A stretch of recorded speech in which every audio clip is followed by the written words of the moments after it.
Olá, família operandi! Tudo bem com vocês? Hoje eu vou falar de uma das maiores tragédias que já aconteceu no nosso país, que é a da Boate Kiss. Eu vou unir os acontecimentos relacionados à Boate Kiss, mais o livro Todo Dia, Mesma Noite. Fica aí comigo!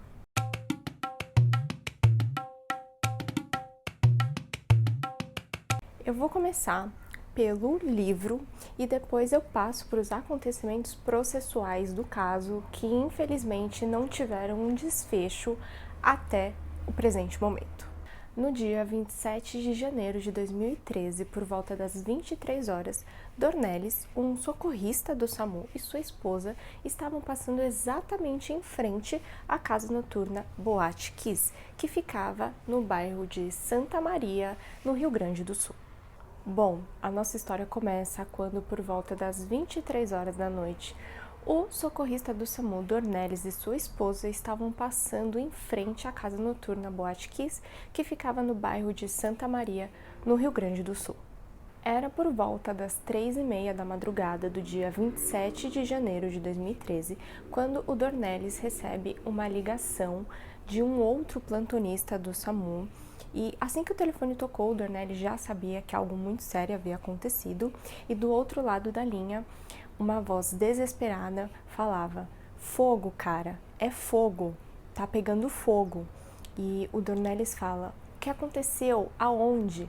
Aí do outro lado da linha a pessoa fala: "Na Kiss, cara, na Kiss."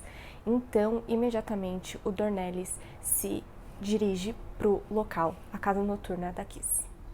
Quando o Dornelles chega no local, ele se depara com uma verdadeira cena de filme de terror e solicita que imediatamente todas as vítimas sejam encaminhadas para o Hospital de Caridade Astrogildo de Azevedo. Naquele primeiro momento, era desesperador e só contava com 48 profissionais que estavam já prestando socorro. E já naqueles primeiros instantes, já se contabilizava 5 vítimas sem vida. Quando os socorristas eles começaram a prestar o socorro, eles foram examinar a boca de uma das vítimas que estava deitada no chão, e quando eles examinaram, começou a sair uma fumaça preta pela boca, e isso deixou eles desesperados porque aquilo não era nada comum. Por volta das 3h20 da madrugada, o local contava com 2 viaturas de guarnição. Um era um caminhão de combate e outro era um carro de resgate. No local, tinha o soldado Miller, e quando ele recebeu a notícia, de primeiro momento, ele achou que se tratava apenas de um princípio de incêndio na casa noturna. O sargento conta que ele achou que esse princípio de incêndio tinha sido causado por alguma pane elétrica ou que tinha dado algum problema em algum reator. Ele não imaginava a proporção do que ele ia descobrir. Para atender a ocorrência que estava caótica, além do SAMU, o local também contou com a ajuda de serviços médicos particulares ou conveniados e também contou com a ambulância do Hospital de Guarnição do Exército. Foi feito contato também com a base aérea de Santa Maria, e a situação ficou mais desesperadora porque o Corpo de Bombeiros de Santa Maria só continha 7 bombeiros, e isso incluía o motorista. Mais ou menos 15 minutos após o início do incêndio, eles começaram a prestar socorros assim literalmente às cegas, porque quase não dava para enxergar nada devido à quantidade dessa fumaça e à densidade dela. Bom, o sargento então resolveu tentar entrar na casa noturna para conseguir resgatar as pessoas. E assim, foi desesperador, gente, o que você lê no livro, porque assim que ele tenta entrar na casa noturna, ele se depara com uma verdadeira muralha de corpos. O sargento Miller, ele não conseguia identificar quem estava vivo e quem estava morto, e as coisas só ficavam mais difíceis ainda para os socorristas, porque além de tudo, eles tinham que trabalhar com um cilindro de oxigênio que pesava por volta de 8 quilos nas costas. A ordem então foi clara e expressa: tinham que resgatar e puxar todos os corpos para fora da boate, sejam eles vivos ou mortos. Acreditem se quiser, mas a única saída que a casa noturna tinha estava bloqueada irregularmente por barras de ferro. Quando as pessoas começaram a sair da casa noturna, quem estava ainda vivo, eles tinham a pele caindo do corpo, e o mais bizarro é que eles não percebiam o estado que eles mesmos estavam. Não sei se por pânico ou seja lá o que for, mas no livro conta que um dos meninos que estavam lá dentro da casa noturna olha pro outro e fala: cara, tua pele tá caindo. Ele fala: não, é da minha camiseta. E aí o outro fala: cara, tu tá sem camiseta. E realmente era a pele do menino caindo do corpo. As duas equipes da base aérea de Santa Maria que chegaram no local após 15 minutos do início da ocorrência preferiram prestar o socorro na calçada. Como eu disse para vocês, a quantidade de profissionais era extremamente insuficiente, então os civis que estavam no local também começaram a prestar os primeiros socorros. O calor dentro da casa noturna chegava a beirar os 300 graus próximo ao palco que aconteceu o show. Depois de 30 minutos do primeiro resgate ter chegado no local, ninguém mais foi retirado com vida. Foi averiguado que lá dentro não havia espaço para a circulação de oxigênio, já que todos os locais possíveis para isso foram bloqueados para impedir o vazamento de som. Irregularmente, claro. A capacidade máxima da casa noturna era de 769 pessoas, mas infelizmente naquela noite a lotação se encontrava em 1.100 pessoas. O único local que contava com sinalização de luz de emergência era os banheiros, e foi justamente nesse local que a equipe mais encontrou corpos. As pessoas literalmente estavam pisoteadas naquele lugar e muitas mulheres e homens morreram entrelaçados na tentativa inútil de buscar ar pelo basculante do banheiro. Liliane Espinosa de Melo Norberto Duarte era a capitã enfermeira de sobreaviso no hospital da Brigada Militar daquela noite. A Liliane, para mim, particularmente falando para vocês, é uma das figuras mais imprescindíveis e sensacionais que eu vi durante a história, porque eu nunca vi uma coragem, uma humanidade e uma força que nem essa mulher teve para lidar com todo esse caos. A enfermeira capitã estava ficando desesperada porque cada vez que ela tentava entubar uma pessoa, essa pessoa morria. Então isso não fazia sentido nenhum, porque na verdade o resultado esperado era totalmente o oposto.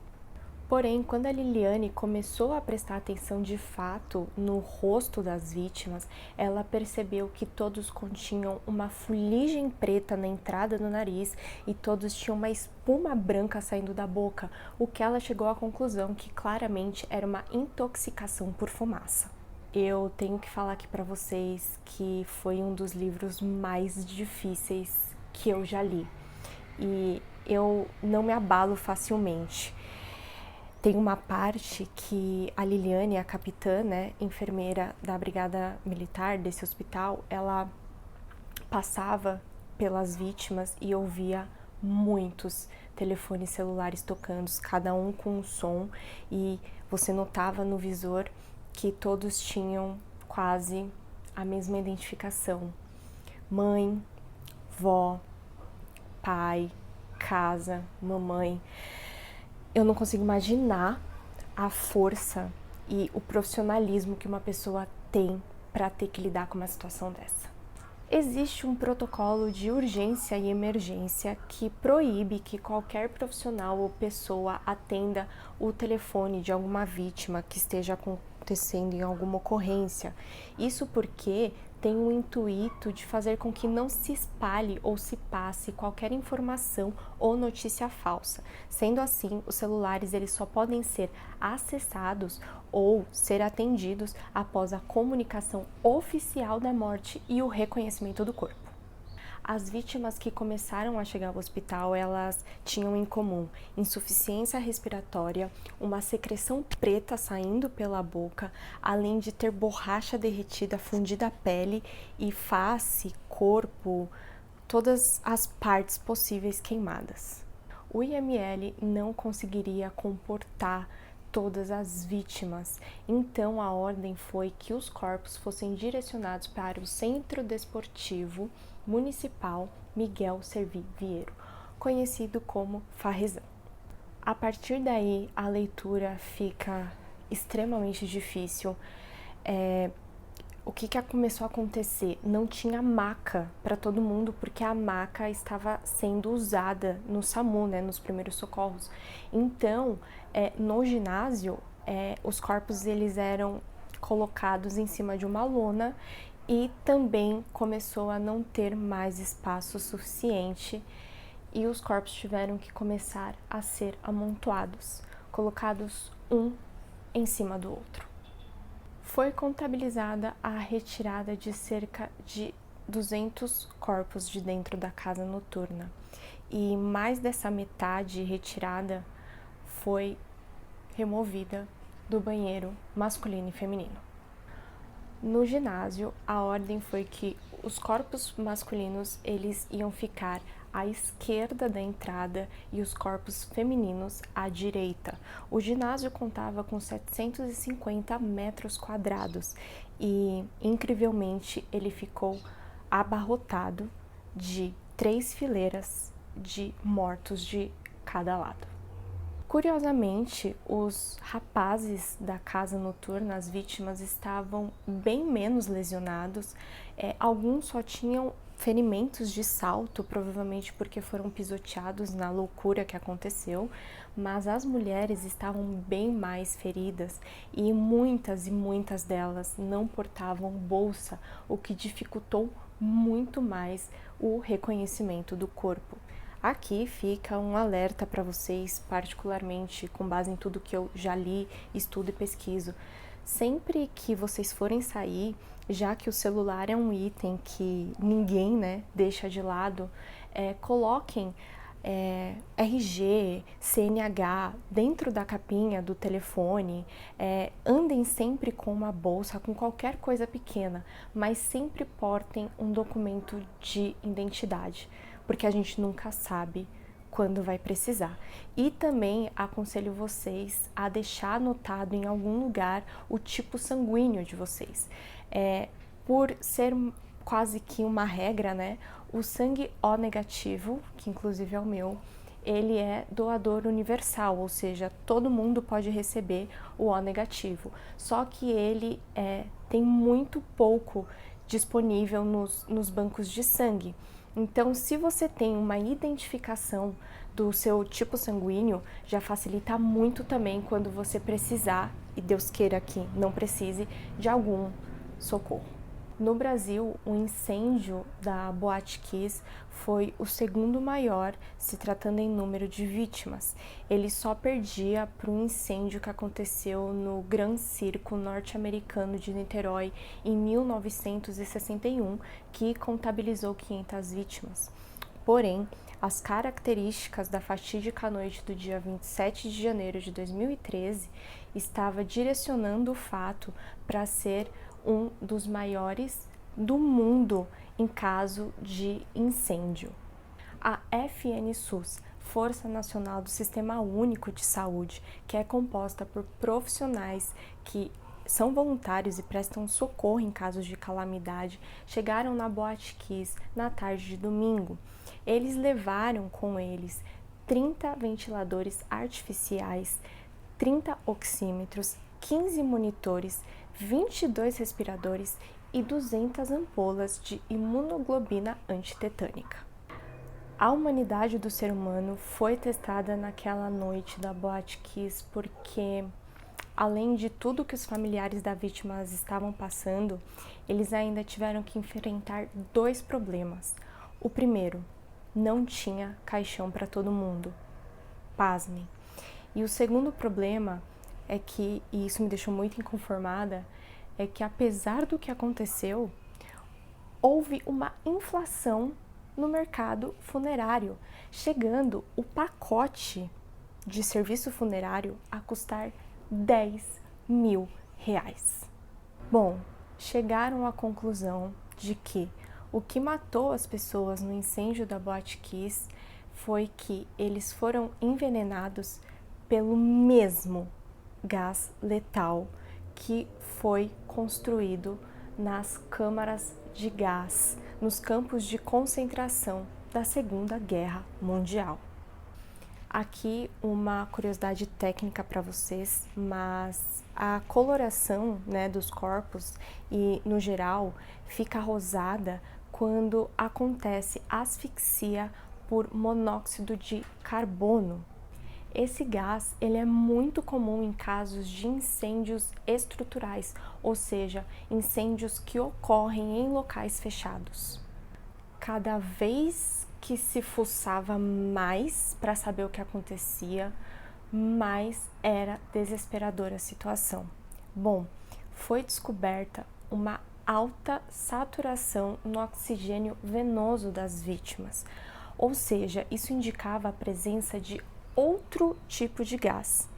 E, infelizmente, chegaram à conclusão que era o cianeto. Os primeiros exames laboratoriais que foram coletados do sangue indicavam que havia um bloqueio na cadeia respiratória das células. Quimicamente falando, o ácido cianídrico, que tem uma das ações mais rápidas no organismo, quando espalhado pelo corpo, ele bloqueia o oxigênio que é levado aos nossos órgãos vitais.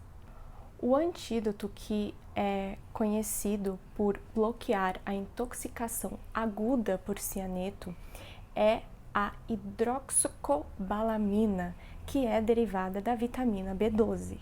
O perigo da substância cianeto, né, é que ela não tem cheiro e nem cor, o que torna ela mais perigosa ainda. E ela pode matar um ser humano em torno de 4 a 5 minutos. É extremamente rápido. Gente, uma pausa, porque tudo o que eu não aprendi em aula de química na escola, eu estou aprendendo aqui. Bom, o gás do cianeto, ele é um subproduto da combustão de uma substância que é a espuma de poliuterano, que é um material baratérrimo e usado para bloquear o vazamento de som. Por que eu estou explicando toda essa aula de química para vocês? Porque vocês precisam entender que essa química foi a chave para vitimar tantas pessoas na Kiss, tá?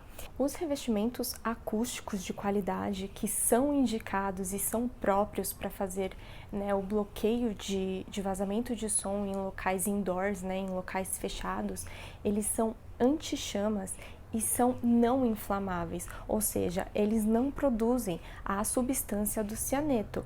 Óbvio que é mais caro, mas, gente, estamos falando de vidas, né?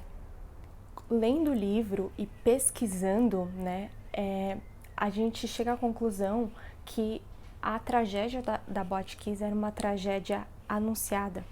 A Kiss, ela nunca esteve 100% regularizada. Desde 2009, desde o início do seu funcionamento, ela começou as suas atividades sem ter o aval de liberação da prefeitura. Já com a boate funcionando, a prefeitura fez uma série de recomendações para a casa noturna, inclusive a norma NBR número 9077 de 2001, que fala justamente das saídas de emergência. A Kiss também já bateu no judiciário porque em 2009 ela foi parte de um inquérito civil. Os vizinhos reclamavam muito da poluição sonora da casa noturna e acontece que esse inquérito foi obviamente arquivado porque se perdeu o objeto, já que a casa noturna não existe mais. Em 11 de abril de 2011, a Kiss foi vistoriada por bombeiros que fizeram uma série de recomendações, entre elas a necessidade de sinalização de luz de emergência, de saídas de emergência, de mangueira e também a necessidade da criação de 2 saídas em consonância com a norma da NBR de 2001. E vamos para o evento da tragédia anunciada, né?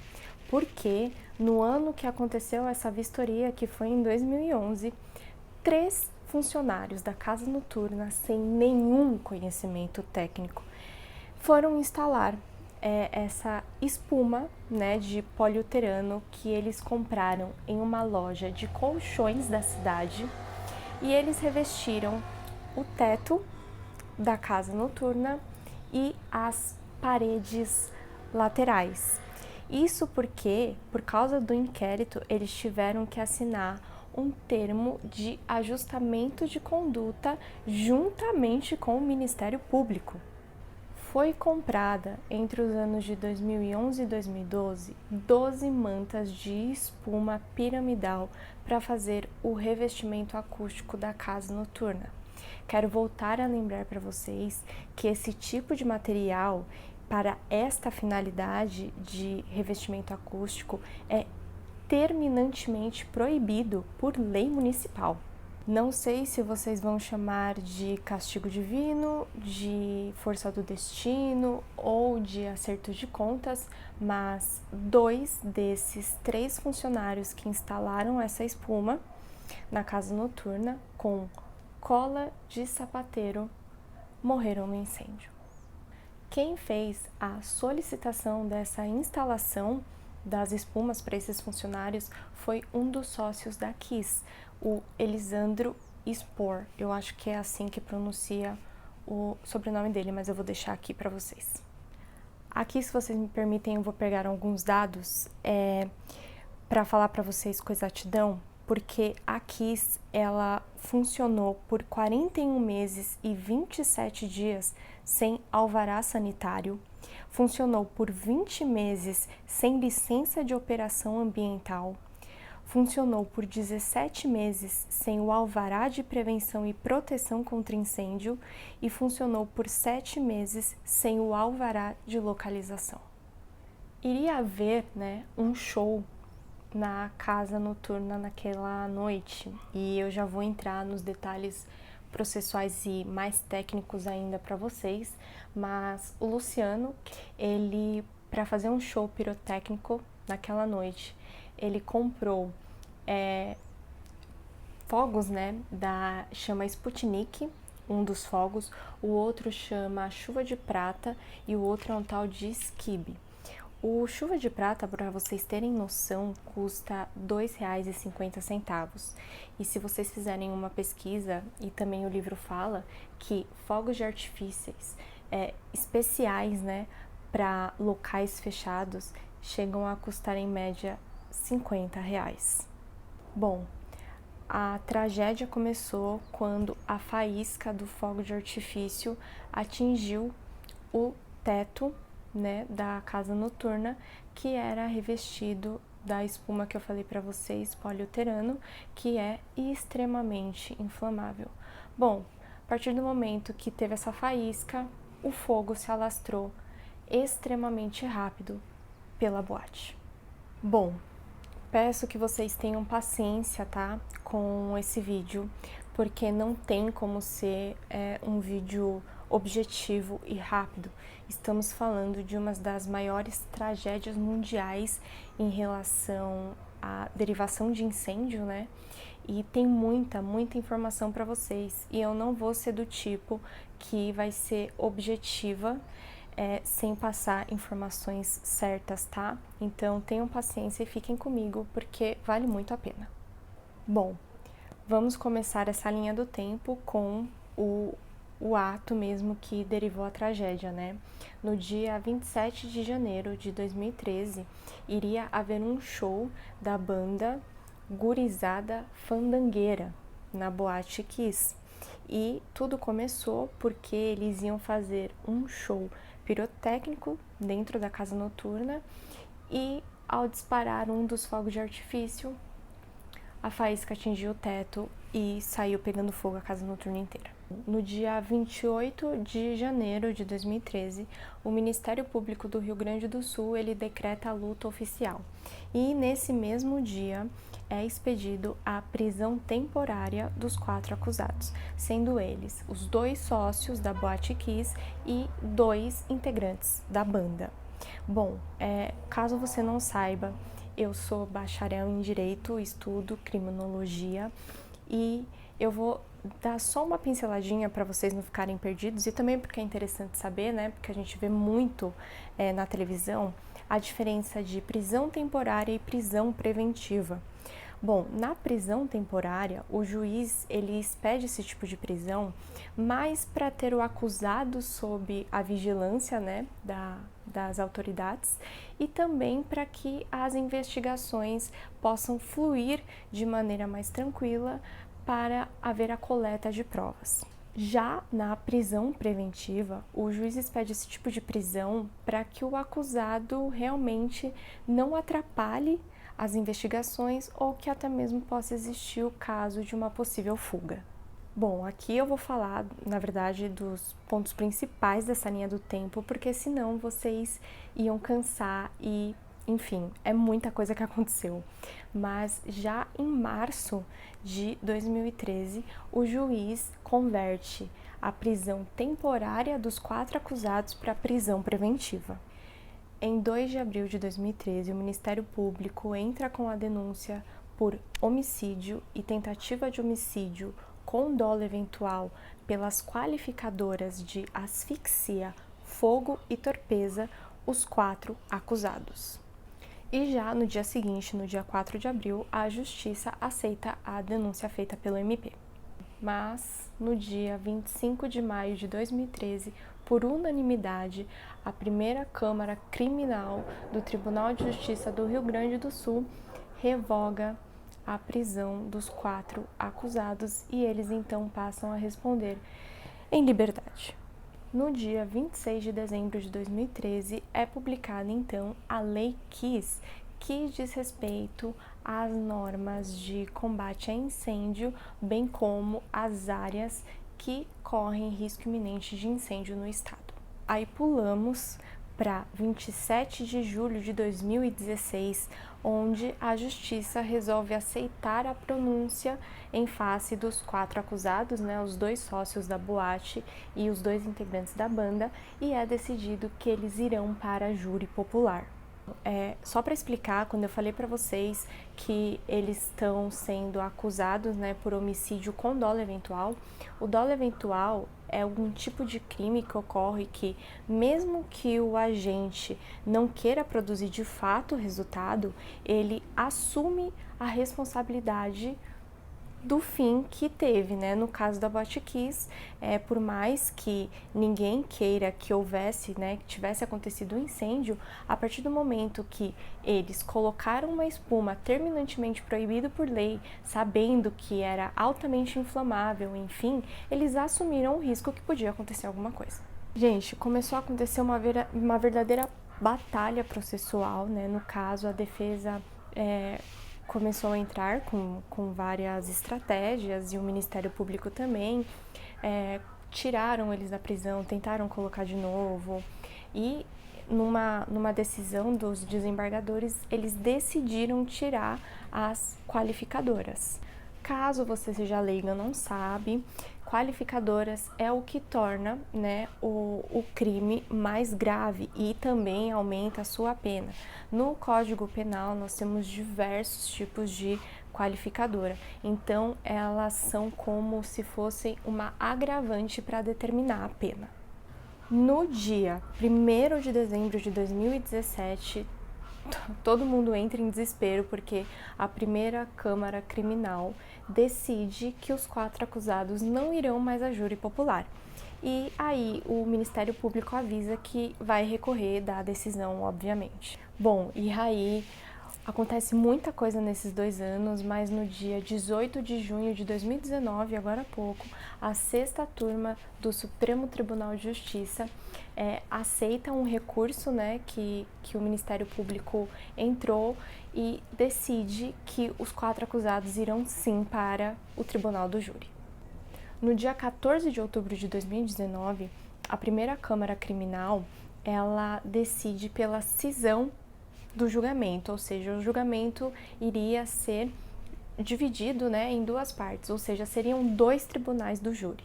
O primeiro júri iria julgar os 2 integrantes da banda iria acontecer em 16 de março de 2020, às 10 horas. Já o segundo júri iria acontecer em 27 de abril de 2020, onde seriam julgados os 2 sócios da Boate Kiss.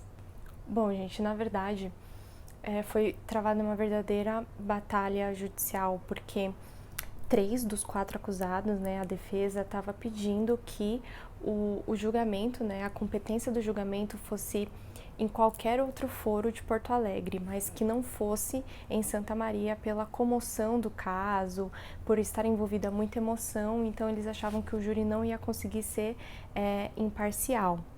E aí o Ministério Público resolveu solicitar que o 4º acusado também tivesse o desaforamento do julgamento. Por que eles fizeram isso? Eles tiveram a intenção com essa solicitação que fossem julgados os 4 de uma vez, que eu digo assim, em um tribunal do júri só. A que pé está, né, o julgamento dos 4 acusados? O processo da boate está aguardando uma designação de um juiz titular da primeira vara criminal. Isso porque a juíza que ocupa, né, o cargo da primeira vara, ela irá ocupar outro cargo no Tribunal de Justiça. Então, estão esperando designar um juiz para essa primeira vara criminal, para aí sim poderem finalmente marcar a data do julgamento. Gente, e foi tudo isso. Eu quero ressaltar para vocês de novo que não tinha como eu ser extremamente objetiva e fazer um vídeo de 15 minutos em relação ao caso da Boate Kiss. É um caso extremamente detalhado, extremamente minucioso e extremamente grave. Então não tinha aqui como eu contar para vocês, falar por cima sem falar os pormenores, né? Quero agradecer demais se você ficou comigo até o final. Muito obrigada mesmo. Não se esqueça de deixar o joinha nesse vídeo, por favor. Se você não está inscrito no canal, se inscreva, porque eu tô prometendo que vou trazer muita coisa legal se você gosta de saber sobre serial killer, sobre crime, sobre true crime, enfim. Não se esqueça de se inscrever e também, para dar aquele upgrade, compartilhe o vídeo com seus amigos, com a galera também que é da True Crime Community, tá bom? Obrigada, gente, mais uma vez. Um beijo enorme e se cuidem.